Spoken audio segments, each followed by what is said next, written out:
Hello, my name is Gabriel Tallent, and I will be reading from my novel, My Absolute Darling.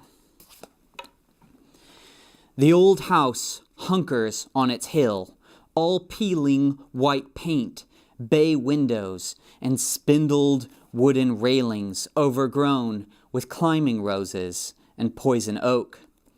Rose runners have prized off clapboards that now hang snarled in the canes.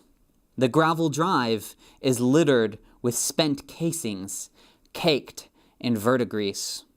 Martin Alveston gets out of the truck and does not look back at Turtle sitting in the cab, but walks up the porch, his jungle boots sounding hollowly on the boards. A big man in flannel and Levi's opening the sliding glass doors.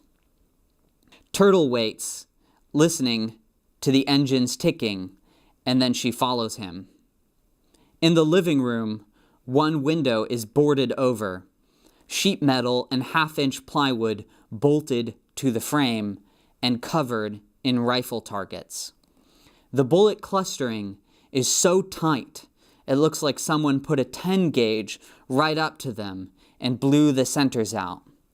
The slugs glint in their ragged pits like water at the bottom of wells.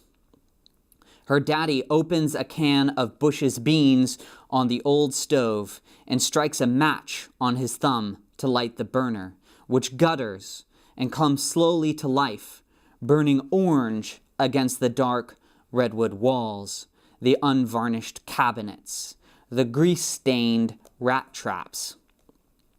The back door off the kitchen has no lock, only holes for the knob and deadlock, and Martin kicks it open and steps out onto the unfinished back deck, the unboarded joists alive with fence lizards and twined with blackberries, through which rise horsetails and pig mint, soft with its strange peach fuzz and sour reek.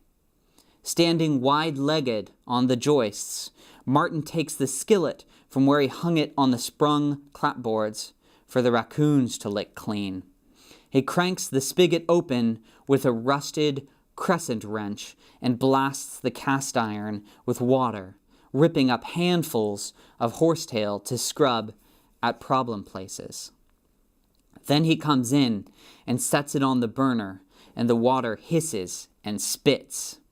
He opens the lightless olive green refrigerator and takes out 2 steaks wrapped in brown butcher paper and draws his Daniel Winkler belt knife and wipes it across the thigh of his Levi's and sticks each steak with the point and flips them one by one onto the skillet. Turtle hops onto the kitchen counter, grainy redwood boards, nails encircled by old hammer prints. She picks up a Sig Sauer from among the discarded cans and slivers back the slide to see the brass seated in the chamber. She levels the gun and turns around to see how he takes this, and he stands leaning one big hand against the cabinets and smiles in a tired way without looking up.